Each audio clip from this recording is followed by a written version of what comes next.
Hello there, I'm Chef Johnny, your ultimate beef-loving Texan. And today I'm sharing a wonderful recipe with you for the Texas Beef Council. Guys, this is a smoked meatball sub. You heard it right, we're gonna cook these meatballs out on our barbecue smoker, get them nice and smoky, put together a great sub sandwich.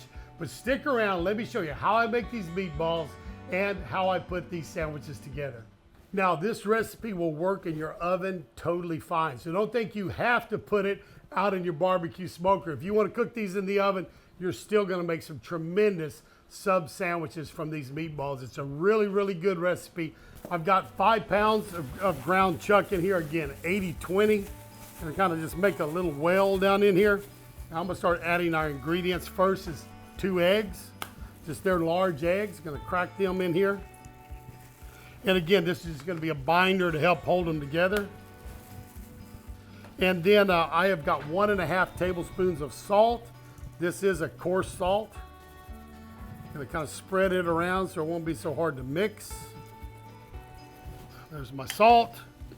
Basil. I like basil. If you wanted to add some Italian seasoning to this, it would work great. I have Italian seasoned breadcrumbs. So if you have regular breadcrumbs, actually, you want to add that Italian seasoning. A tablespoon of that would be fine, but there's our basil. I think that just is a nice dimension of flavor that you don't always get. I got 2 tablespoons of black pepper, kind of a coarse ground of it. Put that in there. And then flat leaf parsley, 1 bunch chopped up. A cup of Italian seasoned breadcrumbs. And then I have 6 ounces of Romano cheese grated. I like a lot of cheese. You can cut back on it. I think my original recipe didn't have quite that much, but kind of got here lately. I add a little extra cheese. And then 6 ounces also of Parmesan. Maybe I should got a bigger bowl, right? Let's get these over out of the way. And just get your hands in there and just start working all this in together. And also I'm going to add a cup of cold water to this. That's just going to help everything kind of flow better together. It's going to help it blend. And the next ingredient is about 2 tablespoons. It's 6 big cloves of garlic. We're going to put that in and get that incorporated with the other ingredients. I have one of my guys that's helping me here. They're just going to give me about half of my water, so maybe a half a cup. All right, that's good. We're just gonna start working it into these meatballs. And make sure you use a scoop to measure these out.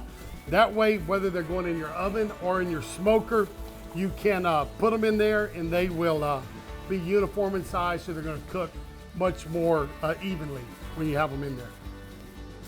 Got my scoop, and I'm just gonna make a level scoop. And this is gonna make about a 2-ounce meatball.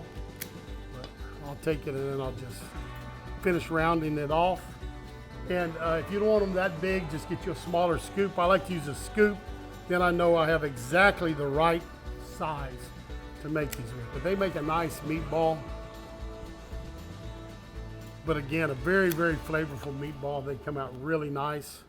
They do good on the barbecue pit or in your oven. Well, there you have it. I have got 41 meatballs made, so they're a little bigger than 2 ounces a piece because we had 5 pounds of meat plus the breading and the cheese and everything like that. But these are pretty big meatballs, so they're gonna go very well. What I'm gonna do now is I'm gonna sit them in the refrigerator, or if you wanted to, you can sit them in the freezer. Let them firm up a little bit before they go onto your barbecue pit. I'm gonna do that, then I'm gonna get them on a rack, get them in that pit, and cook them till they reach 155 degrees internal temperature. All right, here we go. We're gonna get these into our offset smoker. Put them on right there, there you go. And I put these onto just a baking rack, guys, so they would hold up a little bit better than the actual grates, right? Close that up. We're gonna take them to 155 degrees. All right, time to get our meatballs off. They have temped the proper temperature. So let's pull them off. Look at those. Those are lovely meatballs. Here we go, I'm gonna sit them on hold that tray up. Don't burn yourself. You got it? Let me get this one. Those are beautiful. Get those off. Let's close this back up. All right, somebody shut that. We're gonna get these meatballs over there and let them cool off a little bit and start assembling our smoked meatball subs. I've got a few different loaves up here, and what we're gonna do is this will make you about 8 sub sandwiches, 4 with French sticks, or if you do a French loaf, 2 of those. And those are fun to do. They didn't have any at the local store today. You can put them all on one, melt your cheese, and then just slice them into sections. Works really good, but we're gonna put these together. I'm gonna open it up, and the first thing I'm gonna do is I'm gonna add 2 slices of mozzarella, right? So here we go, 2 slices on there. And then I'm gonna come back with some meatballs. And we got some nice big meatballs. Really with these, it looks like 3 is full. 4 would be extremely generous, but let's say, all right, we're in Texas. Let's go big or go home, right? We're gonna put 4 on there. Same way with this one. And again, these are a little over 2 ounces. We made 41 out of that 5 pounds, plus the bread and items like that, right? But that's gonna go there. We're gonna put them on a tray, put them in the oven. Let's get some meatballs on this one. So you can make 4 of these, right? 2 French loaves, 4 French sticks, or 8 sub sandwiches. Now we want our sauce. That one just does not want to stay on there. If I buy you a bread with a flat bottom, right? That'll help. But anyways, we're gonna come up here.